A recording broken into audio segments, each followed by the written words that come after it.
नमस्कार, मैं हूं शरद द्विवेदी। हमारा आज का मुद्दा क्या है, ये पहले हमें रिपोर्ट देखनी होगी। इसके लिए वो रिपोर्ट हमें बताएगी कि हम किस सब्जेक्ट पर डिबेट करने जा रहे हैं। तो देखिए पहले ये रिपोर्ट और उसके बाद फिर डिबेट।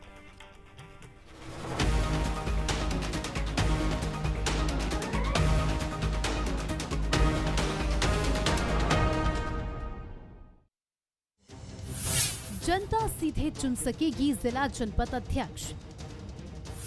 सांसद, विधायक, महापौर की तरह होंगे चुनाव।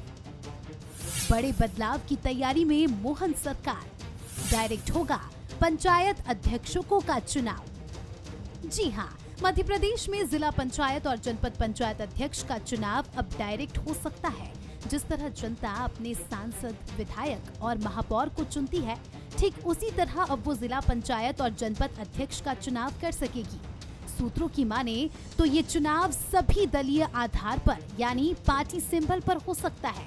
इतना ही नहीं, नगरीय निकाय में नगर परिषद अध्यक्ष का चुनाव भी सीधे जनता करेगी। खबर है कि मुख्यमंत्री डॉक्टर मोहन यादव के निर्देश के बाद सीएम सचिवालय इसकी तैयारी कर रहा है। बीजेपी इसे लोकतंत्र को मजबूत करने की दिशा में बड़ा कदम बता रही है, तो कांग्रेस को उम्मीद है कि डायरेक्ट चुनाव हुए तो खरीद फरोख्त पर लगाम लगेगी। देखिए, भारतीय जनता पार्टी एक लोकतांत्रिक दल है और लोकतंत्र हमारी शिराओं में बहता है। मत भूलिए कि हमने किस प्रकार से इमरजेंसी का विरोध किया था। हमारे लोगों ने बहुत बलिदान दिया था, अपनी जानें दी थी। तो हम तो चाहते हैं कि हर स्टेज पर, हर स्तर पर डेमोक्रेसी और सुदृढ़ होती जाए। तो उसके लिए लगातार प्रयास करना पड़ता है और बतौर दल जब हम सरकार में हैं तो उसके लिए नए नए नवाचार करते हैं, उसका प्रयास करते रहते हैं। अब जो भी चीज़ें होंगी सामने आएंगी आपके। जिस तरह से पिछले 20 वर्षों में भारतीय जनता पार्टी के शासन में खरीद फरोख्त करके जिला पंचायत सदस्यों को दबाव में उनको जितना परेशान किया जाता है, उनको पैसे का लालच दिया जाता है और उनके व्यक्तिगत जो उनके संस्थान रहते हैं उसमें किसी न किसी तरह से प्रेशर बनाया जाता है। कहीं मकान की नफ्ती कराई जाती है, कहीं ज़मीन की नफ्ती कराई जाती है। तो ये जो खरीद फरोख्त का सेशन था वो अब मैं समझता हूँ कि डायरेक्ट इलेक्शन में वो खत्म हो जाएगा। अभी पंचायत के चुनाव गैर दलीय होते हैं, मतलब राजनीतिक दलों के टिकट पर ये चुनाव नहीं होते। हाँ, राजनीतिक दल प्रत्याशियों को समर्थन जरूर देते हैं, जिसके चलते कई बार इन चुनावों में जोड़ तोड़ और खरीद फरोख्त देखने को मिलती है। ऐसे में उम्मीद यही जताई जा रही है कि अगर ये चुनाव सीधे होंगे तो जनप्रतिनिधि जनता के प्रति और जवाबदार होंगे। नमस्कार, एक बार फिर मैं हूं शरद द्विवेदी और हमारा आज का मुद्दा है जिला जनपद अध्यक्ष की बारी, डायरेक्ट सीधे चुनाव की तैयारी। तो डायरेक्ट चुनाव का ये जो मसला है, इससे क्या फ़ायदा होगा? तो बड़े कम मसले ऐसे सामने आते हैं जिनमें बीजेपी और कांग्रेस दोनों एक सुर में कोई बात कहते नजर आए। तो इस मसले पर आपने सुना कि कांग्रेस भी कह रही है खरीद फरोख्त बंद हो जाएगी। खरीद फरोख्त बंद हो जाएगी, ये तो इस प्रणाली के लागू होने के बाद समझ में आएगा।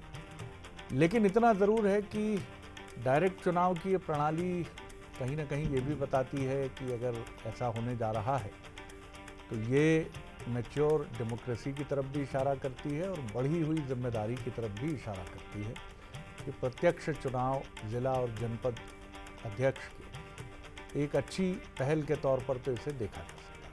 हमारे सुलगते हुए सवाल देख लीजिए, क्या मोहन सरकार बड़े चुनावी बदलाव की तैयारी कर रही है?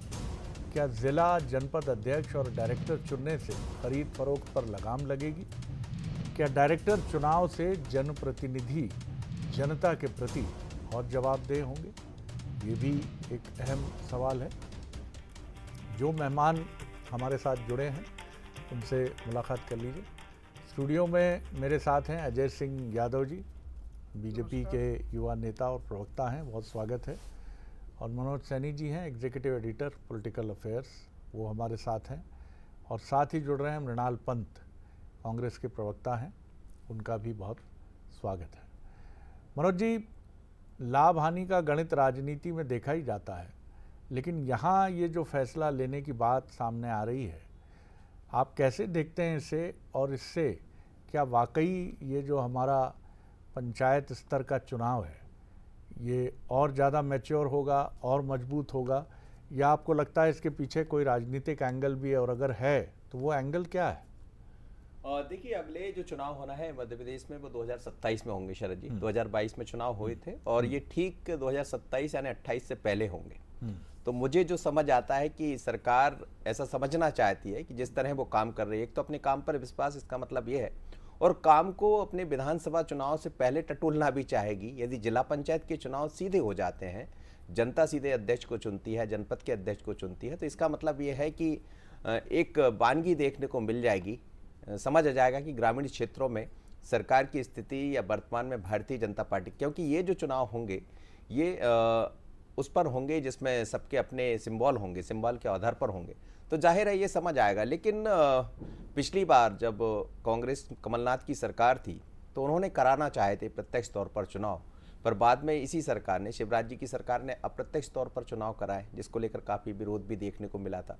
अब डॉक्टर मोहन यादव की सरकार है, जाहिर है मुझे लगता है कि बड़े स्तर पर इसको लेकर बात चल रही होगी, और इसकी तरफ जो मेरी जानकारी में है सरकार बढ़ चली है। हो सकता है कि जल्दी ये दिखाई भी देगा, क्योंकि पिछली बार जिस तरह चाहे खंडवा की बात करें या भोपाल की बात करें, दोनों जगह मैं कवर कर रहा था, खासकर भोपाल तो मैंने देखा था किस तरह की स्थितियाँ थी। कांग्रेस के हाथ में जाते जाते जिला पंचायत की सीट भारतीय जनता पार्टी के पास चली गई थी, जिसके कुल 3 लोग थे, और बाद में बीजेपी ने अपना जिला पंचायत अध्यक्ष वहाँ पर बना दिया था।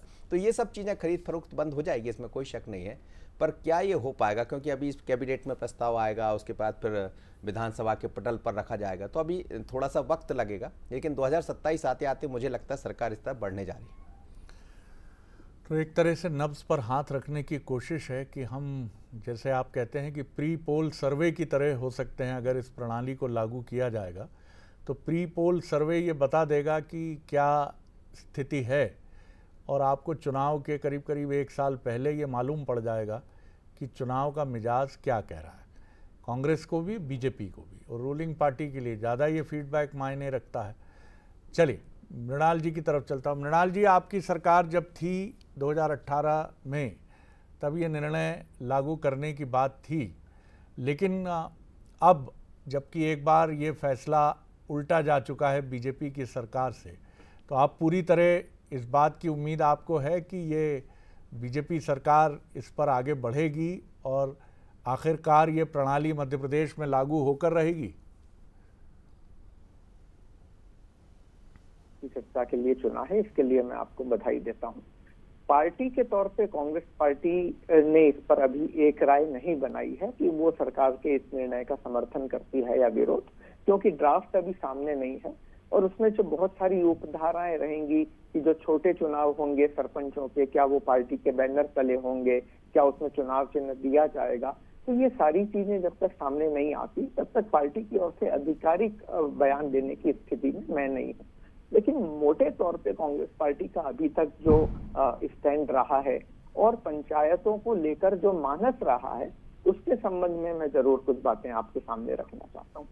पहली चीज तो ये कि जो पंचायतों के चुनाव हैं, इसके पीछे मूल सोच ये था कि जनता के प्रति स्थानीय निकायों के प्रतिनिधि उत्तरदायी हैं, और जो जनता अपनी आम छोटी मोटी समस्याओं के लिए कई बार प्रदेश की सरकार की और केंद्र की सरकार की और विधायकों सांसदों की ओर का चेहरा देखती है, वो इस बात को समझे कि बहुत सी बेसिक चीजें स्थानीय स्तर पर इन स्थानीय जनप्रतिनिधियों और स्थानीय प्रशासन के माध्यम से हल होती हैं। और इसीलिए कांग्रेस पार्टी ने जब मध्य प्रदेश में पहली बार पंचायत अधिनियम के बाद चुनाव हुए, तो जो सबसे निचले स्तर के चुनाव थे उन्हें पार्टी के चुनाव चिन्ह पर नहीं कराने का फैसला किया, क्योंकि दलगत राजनीति स्थानीय स्तर पर। जी मृणाल जी, क्या आपको ये भी लगता है कि इससे दल बदल पर रोक लगेगी, और लगेगी तो कैसे लगेगी? इसलिए कि एक बड़ी बात ये थी कि जब स्थानीय निकाय के चुनाव आम जनता के बीच से उभरते हुए चेहरों के चुनाव बनेंगे, जब वो दल के चुनाव नहीं होंगे, जब वो चुनाव गणमान्य लोगों के जो स्थानीय समुदाय में, स्थानीय समाज में सक्रिय हैं, लोगों की सेवा करते हैं, उनके चुनाव बनेंगे, तो दल अपने आप बाहर होंगे और दल बदल की स्थिति कम बनेगी। लेकिन आपके कई गणमान्य जो सिंबल पर जीत कर आते हैं वो भी बीजेपी में चले आते हैं, और बड़े दिग्गज गणमान्य हैं वो। इसके दो पक्ष हैं शरद जी। एक, विधानसभा और लोकसभा के चुनाव में जिस तरह का दबाव प्रभाव बनाया जाता है, उससे कहीं ज्यादा दबाव प्रभाव स्थानीय निकाय में बनाया जाता है। भले ही कहने को सरपंच हो, पार्षद हो, लेकिन उनकी चाबी स्थानीय प्रशासन के हाथ में होती है, कलेक्टर और एसडीएम के हाथ में होती है। तो जब चाहे नोटिस देके किसी भी सरपंच को हटा सकते हैं, उस पर दबाव बना सकते हैं, जब चाहे उससे ऑडिट की जांच बिठा सकते हैं। तो एक तरह से नाम का पंचायत मध्य प्रदेश में राज रह गया है, वास्तव में इसे प्रशासन राज में भारतीय जनता पार्टी की सरकार ने तब्दील कर दिया है। एक दूसरा बड़ा पक्ष ये है शरद जी कि जो आर्थिक अधिकार पंचायतों के पास हुआ करते थे, सरपंचों के पास हुआ करते थे, पार्षदों के पास हुआ करते थे, जनपद सदस्यों के पास हुआ करते थे, वो तो सारे के सारे इस सरकार ने छीन लिए हैं। तो जब अधिकार ही नहीं है और केवल फिगर हेड बनकर सरपंच और जनपद सदस्य चुने जाने हैं, तो कोई भी चुना जाए उस पर बहुत ज्यादा चलिए मैं आपके सवालों को ले चलता हूं बीजेपी की तरफ। बड़े सवाल खड़े किए हैं अजय जी कांग्रेस की तरफ से, मृणाल जी ने। पहला तो उनका ये कहना है कि साहब एक तो नाम मात्र की शक्तियां रह गई हैं, कोई ताकत और स्ट्रेंथ रह नहीं गई है। दूसरा उनका ये कहना है कि दबाव इस तरह का बनाया जाता है कि स्थानीय प्रशासन, ब्यूरोक्रेसी और पॉलिटी ये दोनों चाहती हैं कि आप बिल्कुल वैसा रिएक्ट करें जैसा हम चाह रहे हैं। क्या कहेंगे, दोनों का जवाब दीजिए। देखिए शरद जी, मध्य प्रदेश में डॉक्टर मोहन यादव जी की सरकार लगातार मजबूत इकबाल के साथ ऐसे निर्णय ले रही है जिनसे जनता को लाभ मिले। मैं दो पुराने निर्णयों से कोट करके बात करूंगा, चाहे प्रशासनिक सीमाओं में बदलाव का निर्णय हो जो कि लंबे समय से जनता को असुविधा दे रही थी, उसके बाद राजस्व में जिस तरह से शिकायतें आती थी उसको डायरेक्ट नामांतरण का निर्णय हो, और अब ये पंचायतों के मामले में डायरेक्ट प्रत्यक्ष तरीके से चुनाव होना और उस चुनाव प्रक्रिया में दलीय पद्धति को लाना, ये निश्चित ही पंचायत राज के क्षेत्र में क्रांतिकारी निर्णय होगा जिससे कि प्रदेश की जनता को लाभ मिलेगा। इसका राजनीतिक लाभ का कहीं सवाल नहीं है। आज प्रदेश में 50 जिला पंचायतों में से 42 जिला पंचायत अध्यक्ष भारतीय जनता पार्टी के हैं। 300 जनपद पंचायतों में से 260 से अधिक जनपद अध्यक्ष भारतीय जनता पार्टी के हैं। तो हमें इससे कोई राजनीतिक लाभ नहीं है। लेकिन अब आपको दो सूचियां रखनी पड़ेंगी, दल बदल करके आए नहीं, और ये जो हमारे ओरिजिनल वाले, ये जो बिल्कुल 2022 में चुनाव हुए थे मैं उसके अनुसार बता रहा हूँ। बात के परिवर्तन का इसमें कहीं कोई सवाल नहीं है, लेकिन इसका जो मूल उद्देश्य है, क्योंकि चुनाव डायरेक्ट प्रणाली से नहीं होता है तो जो अध्यक्ष होता है उसका जनता से डायरेक्ट कोई कनेक्टिविटी नहीं होती है, क्योंकि वो अपने एक पर्टिकुलर वार्ड से केवल चुना हुआ होता है। और साथ ही दलीय प्रणाली ना होने से बड़े दल केवल समर्थित प्रत्याशी बना के चुनाव लड़ाते हैं, उनका कहीं कोई बाउंडेशन नहीं होता। बड़े पैमाने पर दल बदल और पार्टी के अधिकृत उम्मीदवार के खिलाफ मत देने जैसी बातें भी आती हैं। तो इन दोनों प्रणालियों को रोकने के लिए बहुत अच्छा कदम होगा और भारतीय जनता पार्टी का स्पष्ट मत है। बीच में जब कमलनाथ जी की सरकार आई थी, मैं करेक्ट करना चाहूँगा, 2 बार कन्फ्यूजन आया, राजीव सिंह जी को भी मैं सुन रहा था, कमलनाथ जी ने प्रत्यक्ष प्रणाली जो नगरीय निकायों में लागू थी उसको भी अप्रत्यक्ष कर दिया था, जबकि नगरीय निकायों में पूर्व से प्रत्यक्ष ही लागू थी और पंचायतों के तो वो चुनाव ही नहीं करवा पाए थे, उनने चुनाव ही रोक दिए थे। जबकि भारतीय जनता पार्टी मिला उनको, नहीं, कार्यकाल दिसंबर में पूरा हो गया था, उन्होंने भंग करके और उसके कार्यकाल आगे बढ़ाए थे, करवा सकते थे चुनाव लेकिन नहीं करवा पाए। तो प्रत्यक्ष प्रणाली के हम शुरू से पक्षधर रहे हैं। इसमें एक हिस्टोरिक कोड भी है, जब पटवा जी मध्य प्रदेश के मुख्यमंत्री थे 1992 में पहली बार ग्राम पंचायत से जनपद और जिला पंचायत तक के चुनाव दलीय आधार पर करवाने की प्रक्रिया प्रारंभ की गई थी, लेकिन वो कानूनी पेचीदगियों की वजह से रुक गई थी जबकि प्रक्रिया प्रारंभ हो गई थी। तो ये निश्चित ही एक ऐसा कदम है जो भारतीय जनता पार्टी की जो जनता को डिलीवर करने की नीति है, जिससे ज्यादा से ज्यादा योजनाओं का लाभ मिले, जनप्रतिनिधियों का उत्तरदायित्व बढ़े और साथ ही ये दल बदल जैसी परंपराएं भी रुके, इसमें लाभ मिलेगा। मनोज जी, ये भी एक बड़ा अहम सवाल है। अगर मैं इसके राजनीतिक मायनों को समझना चाहूँ तो आमतौर पर पहले ये देखा जाता था कि जब अप्रत्यक्ष होते थे चुनाव कि साहब पार्षद जो हैं उनमें खरीद फरोख्त शुरू हो जाती थी, वो मिल के अपना अध्यक्ष चुन लेते थे। अब अगर आप प्रत्यक्ष प्रणाली से चुनाव करेंगे तो ठीक है, अध्यक्ष चुन के आ गया, किसी भी पार्टी का है, तो क्या आपको लगता है कि पूरी तरह से वो प्रक्रिया रुक जाएगी या बीजेपी को ये भरोसा है कि पार्षद कहाँ जाएंगे? मुझे लगता है अभी तो भारतीय जनता पार्टी को भरोसा अपने ऊपर ज़्यादा दिखाई दे रहा है। और यदि ये निर्णय लेने जा रही सरकार, देखिए शरद जी, अभी इसमें बहुत सारी चीज़ें, अधिनियम में बदलाव होंगे, मैं फिर कहूँगा, तो ये एक चर्चा है ये चर्चा चल पड़ी और इस तरफ बढ़ना भी चाहेंगे मोहन जी। लेकिन चुनाव का फिर मैं 28 के चुनाव है, उसके बीच में क्या क्या हो जाएगा, स्थितियां कैसे बदलेंगी, क्योंकि सरकार रहती तो ये सारी चीज़ें तो सरकार के पास ही होती, कैबिनेट में प्रस्ताव लाना, बदल देना, उसको लंबा खींचना। तो अभी इसमें बहुत चीज़ें हैं, लेकिन प्रत्यक्ष तौर पर आप जिसकी तरफ इशारा कर रहे हैं, निश्चित रूप से उस पर कुछ तो रोक लग पाएगी और वैसा सरकार नहीं कर पाएगी जैसा अभी हाल में दिखाई देता। खंडवा का हम जिक्र कर रहे थे, दमोह तो आप देखिए, दमोह में कांग्रेस का जिला पंचायत का अध्यक्ष भी बन जाता है और बाद में वो आकर भारतीय जनता पार्टी पूरा का पूरा ज्वाइन कर लेते हैं। तो इन सब चीज़ों पर क्या होगा। विक्रम महाके को हमने देखा, महापौर के जब चुनाव हुए तो उसमें 8 सीटें भारतीय जनता पार्टी के हाथ से चली गई, लेकिन बाद में क्या हुआ, उसमें से अधिकांश भारतीय जनता पार्टी के साथ आ गए। तो मुझे लगता है इन सब चीज़ों पर विराम लगेगा, लेकिन प्रत्यक्ष तौर पर ही तो महापौर का चुनाव होता है, उसके बाद भी तो स्थितियां बदली है। तो क्या इस पर भी कुछ होगा, तो मुझे लगता होना चाहिए। निश्चित रूप से एक नया नेतृत्व मिलेगा। जैसे कंचन तंवर जो आती है खंडवा से, विधायक बन गई वहाँ से जिला पंचायत अध्यक्ष के बाद, फिर बाद में बीजेपी का पूरा जिला पंचायत अध्यक्ष वहाँ पर दूसरी महिला बन गई।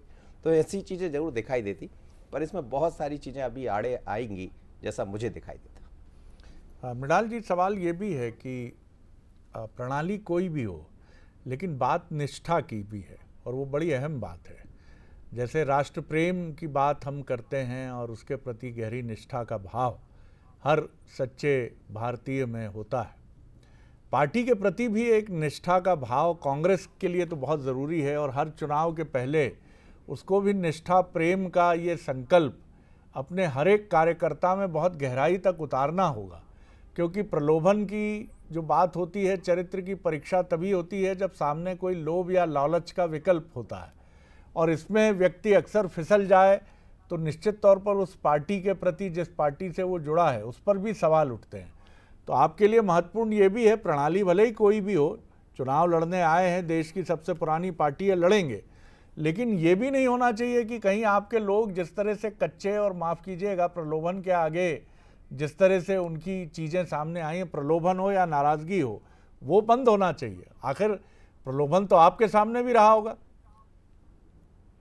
चुनाव और लोकतंत्र का अर्थ बिल्कुल ये नहीं होता कि आप जिस लकीर पे चल रहे हैं उसी पर चलते रहें। मत देना भी क्या अधिकार भी लोकतंत्र का अर्थ नहीं है। लोकतंत्र का अर्थ है कि असहमति और विरोध के लिए भी गुंजाइश हो और असहमति और विरोध को भी सम्मान मिले।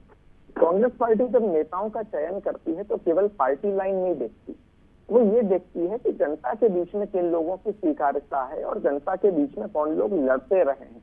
और इसलिए कई बार ऐसी परिस्थितियां बनती है कि विचारधारा के प्रति उतना जुड़ाव कांग्रेस के जीते हुए लोगों का नहीं होता और इस कारण हम लोगों को इसका खामियाजी भी भुगतना पड़ता है। दूसरी तरफ भारतीय जनता पार्टी के जो लोग हैं वो भले ही बात लोकतंत्र की कहें, लेकिन विचारधारा के गुलाम बन के बैठ गए हैं। अपनी पार्टी के किसी भी निर्णय पे असहमति व्यक्त करने की उनमें नैतिक ताकत नहीं बची है। केवल जी हुजूरी और हाँ हाँ करना ही भारतीय जनता पार्टी के निर्वाचित नेताओं के लिए बाकी रह गया है, क्योंकि उनसे पूछकर तो कोई निर्णय लिए नहीं जाते। निर्णय भारतीय जनता पार्टी में ऊपर से थोपे जाते हैं।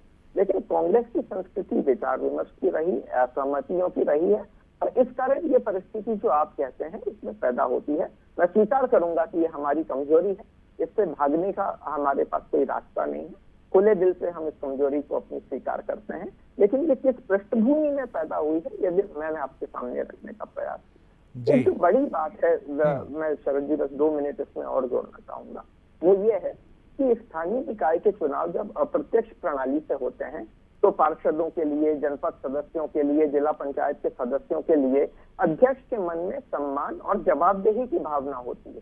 तो इस तरह से अलग अलग लोगों के क्षेत्र की जनता के प्रति जवाबदेही की भावना जी जी जी। प्रत्यक्ष प्रणाली की एक बड़ी कमी यही है कि इसमें किसी के प्रति कोई जवाबदेही नहीं होगी। यहाँ तो विपक्ष के विधानसभा सदस्यों को जो विधानसभा का मद मिला करता था वो भी सरकार रोक रही है। तो निचले स्तर पर सरपंचों, जनपद सदस्यों और पार्षदों का, विपक्ष के पार्षदों का क्या होगा? मृणाल जी, लेकिन प्रणाली सवाल ये भी बड़ा है, सवाल राजनीतिक दलों की विचारधारा और प्रतिबद्धता से नहीं जुड़ा है। सवाल जुड़ा है, उससे अवश्य जुड़ा है, लेकिन उससे बड़ा सवाल ये है कि समाज में नैतिकता का रूप और स्वरूप क्या रह गया है। आखिर वो मतदाता, अगर हम ये माने कि दल बदल एक बड़ी ख़राब चीज़ है, तो इस पर मुहर लगाने वाला कौन है? जो वोट देता है। वोट देने वाला दल बदल करने वाले को जिता भी देता है, जबकि उसे बहुत कुछ मालूम होता है। तो जब एक बदलता हुआ संक्रमण काल सबके सामने होता है तो बहुत सारी चीज़ें इसके पीछे जिम्मेदार होती हैं।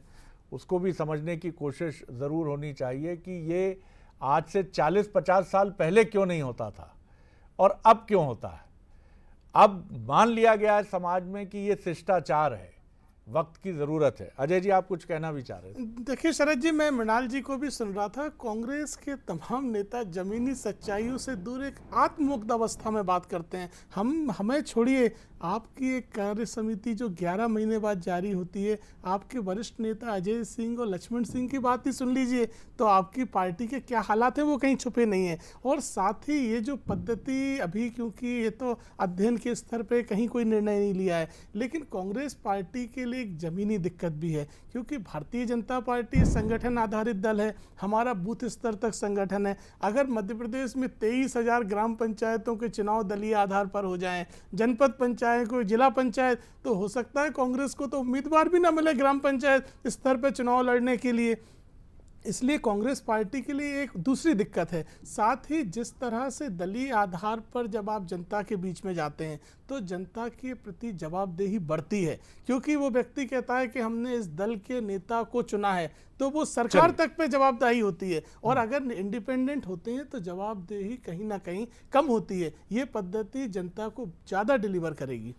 लेकिन आप ये ज़रूर अजय जी उम्मीद रखिए और उसके लिए प्रयास भी करिए कि आपके सामने एक मजबूत विपक्ष हमेशा खड़ा हो। बिल्कुल, क्योंकि मजबूत वो विपक्ष स्थिति का सदैव स्वागत है। हाँ, बहुत घातक और बहुत चुनौतीपूर्ण होती है कि जब आपको अपनी ही ए और बी टीम खड़ी करनी पड़ती है, कि आपको लगता है कि अब प्रतिरोध बाहर से नहीं है, तो प्रतिरोध का सामना किए बिना दुनिया में कोई आगे नहीं बढ़ा है, चाहे वो खेल का मैदान हो या राजनीति का मैदान हो। बीजेपी को एक मजबूत कांग्रेस टक्कर में मिली, इसीलिए बीजेपी ने अपनी ताकत बढ़ाई। लेकिन अगर मजबूत बीजेपी को एक बेहद कमजोर कांग्रेस या विपक्ष मिलेगा तो इससे बीजेपी ही कमजोर होगी, क्योंकि पक्ष और विपक्ष ये एक दूसरे के तथाकथित रूप से विरोधी जरूर हैं, आइडियोलॉजी के विरोधी हैं, लेकिन अगर इनको दुश्मन मान लिया गया तो इस दुश्मनी का हश्र अच्छा नहीं होगा। तो ये समझना बड़ी बारीक बात है, लेकिन इसको समझना बहुत ज़रूरी है। बहुत शुक्रिया आप तीनों मेहमानों का।